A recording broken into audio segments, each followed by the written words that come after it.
Dona NIM 2011-270020. Di sini saya akan menjelaskan tentang pertanyaan-pertanyaan pada UAS metode penelitian pendidikan. Dosen pengampung Dr. Desi Eka Citra Dewi, SE. Adapun soal yang pertama yaitu buat judul penelitian jenis penelitian eksperimen. Adapun judul yang saya angkat yaitu peran penggunaan media pembelajaran interaktif dalam meningkatkan pemahaman konsep mata pelajaran IPS pada siswa SMP. Penelitian ini eksperimen kontrol acak. Adapun soal yang kedua yaitu dari judul tersebut buatlah rumusan masalahnya. Adapun rumusan masalah yang saya buat adalah yang pertama yaitu sejauh mana penggunaan media pembelajaran interaktif dapat mempengaruhi tingkat pemahaman konsep mata pelajaran IPS pada siswa SMP. Yang kedua yaitu bagaimana perbandingan pencapaian pemahaman konsep mata pelajaran IPS antara kelompok siswa yang menggunakan media pembelajaran interaktif dan kelompok yang tidak menggunakan media tersebut. Yang ketiga yaitu apakah terdapat perbedaan signifikan dalam peningkatan pemahaman konsep IPS antara kelompok eksperimen yang menggunakan media pembelajaran interaktif dan kelompok kontrol yang mengikuti pembelajaran konvensional. Yang keempat yaitu bagaimana respon dan tanggapan siswa terhadap penggunaan media pembelajaran interaktif dalam proses pembelajaran mata pelajaran IPS. Yang kelima yaitu faktor-faktor apa saja yang dapat mempengaruhi efektivitas penggunaan media pembelajaran interaktif dalam meningkatkan pemahaman konsep IPS pada siswa SMP. Soal selanjutnya yaitu teori yang relevan pada penelitian yang saya angkat, yaitu yang pertama yaitu teori kognitif. Teori ini berfokus pada pemahaman dan pengelolaan informasi oleh pikiran manusia. Dalam penelitian ini, teori kognitif dapat digunakan untuk menganalisis sebagaimana media pembelajaran interaktif mempengaruhi pemahaman konsep IPS pada siswa SMP. Yang kedua yaitu teori konstruktivis, di mana teori ini berpendapat bahwa pembelajaran adalah hasil dari konstruksi pengetahuan oleh siswa berdasarkan pengalaman dan interaksinya dengan lingkungan. Dalam konteks penelitian ini, teori konstruktivis dapat dikembangkan untuk merekrut bagaimana media pembelajaran interaktif dapat membantu siswa dalam membangun pemahaman konsep IPS secara mandiri dan aktif. Yang ketiga yaitu teori motivasi. Teori motivasi ini dapat digunakan untuk memahami apakah penggunaan media pembelajaran interaktif dapat meningkatkan motivasi belajar siswa terhadap mata pelajaran IPS yang pada gilirannya dapat berdampak positif pada pemahaman konsep. Yang keempat yaitu teori pengajaran berbasis teknologi, di mana dapat digunakan untuk mengidentifikasi bagaimana penggunaan media pembelajaran interaktif dapat meningkatkan efektivitas pengajaran IPS dan memfasilitasi pembelajaran berbasis teknologi yang lebih interaktif dan partisipatif. Soal yang E yaitu buatlah hipotesis pada penelitian tersebut, di mana di sini saya membuat hipotesis 0 atau H0, tidak ada perbandingan signifikan dalam pemahaman konsep mata pelajaran IPS antara kelompok siswa yang menggunakan media pembelajaran interaktif dengan kelompok siswa yang tidak menggunakan media tersebut. Hipotesis alternatif atau H1, terdapat perbedaan signifikan dalam pemahaman konsep mata pelajaran IPS antara kelompok siswa yang menggunakan media pembelajaran interaktif dengan kelompok siswa yang tidak menggunakan media tersebut. Dengan kata lain, hipotesis 0 menyatakan bahwa tidak ada efek yang signifikan dan penggunaan media pembelajaran interaktif terhadap pemahaman konsep IPS siswa, sementara hipotesis alternatif menyatakan sebaliknya, yaitu ada efek yang signifikan dari penggunaan media pembelajaran interaktif terhadap pemahaman konsep IPS. Jika hasil uji statistik menunjukkan perbedaan yang signifikan, maka hipotesis alternatif dapat diterima dan menunjukkan bahwa penggunaan media pembelajaran interaktif memiliki peran dalam meningkatkan pemahaman konsep IPS siswa SMP. Soal yang selanjutnya yaitu buatlah desain pada penelitian tersebut. Berikut adalah contoh desain penelitian eksperimen kontrol acak untuk menguji peran penggunaan media pembelajaran interaktif dalam meningkatkan pemahaman konsep mata pelajaran IPS pada siswa SMP. Yang pertama yaitu partisipasi penelitian. Kelompok siswa SMP dan beberapa sekolah yang memiliki mata pelajaran IPS. Jumlah partisipan di setiap kelompok harus dihitung berdasarkan analisis kekuatan statistik untuk mendapatkan sampel yang presentatif.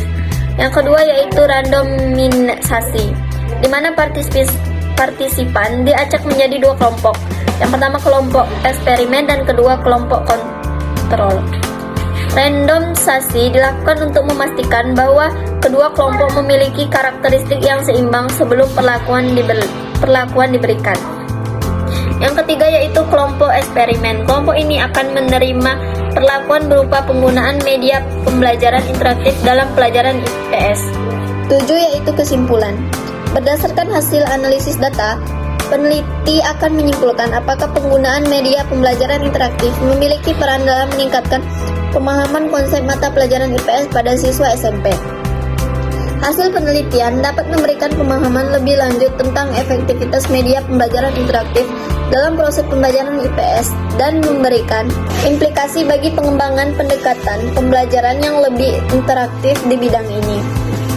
G yaitu teknik pengumpulan data yang dapat digunakan meliputi yang pertama yaitu tes atau kuis. Tes ini dapat mencakup soal-soal pilihan ganda, isian atau uraian untuk mengukur pemahaman siswa dengan berbagai tingkat kesulitan.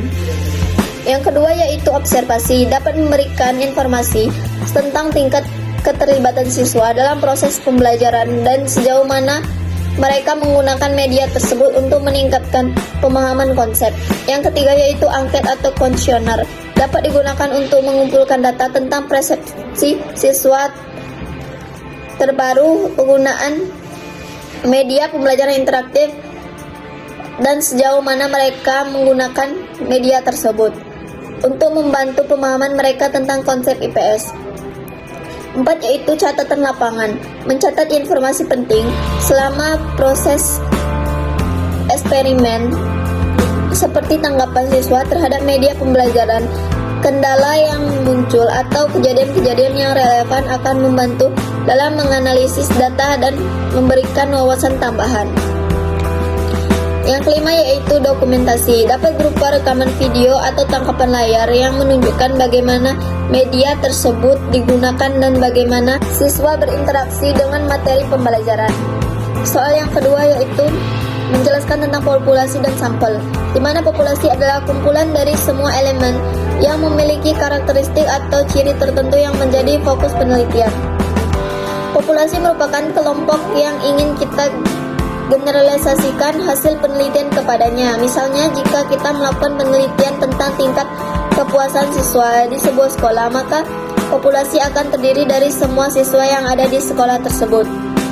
Sampel merupakan sebagian kecil dari populasi yang dipilih untuk dijadikan subjek penelitian. Pengambilan semua ini dilakukan karena seringkali tidak efektivitas mengumpulkan data dari seluruh populasi. Dengan mengambil sampel yang berrepresentatif, kita dapat melakukan generalisasi hasil penelitian dari sampel tersebut ke seluruh populasi dengan tingkat kepercayaan terbaik, yaitu beberapa teknik pengambilan sampel yang digunakan dalam penelitian. Yang pertama yaitu pengambilan sampel acak atau simple random sampling, di mana setiap anggota populasi memiliki kesempatan yang sama untuk menjadi bagian dari sampel. Misalnya, jika ada 100 anggota dalam populasi, maka setiap anggota memiliki peluang 1/100 untuk dipilih menjadi sampel.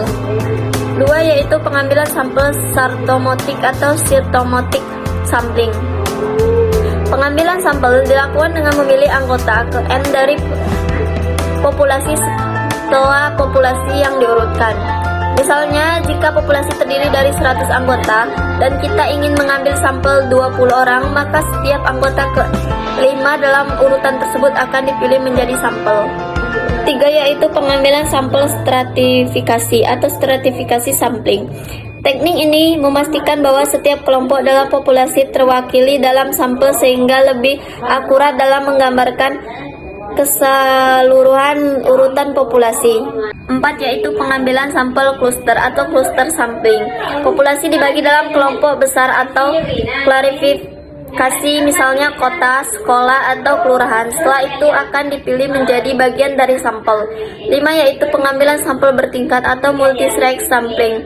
Teknik ini merupakan kombinasi dari beberapa teknik sampel. Soal berikutnya yaitu teknik pengambilan sampel yang tepat untuk penelitian eksperimen.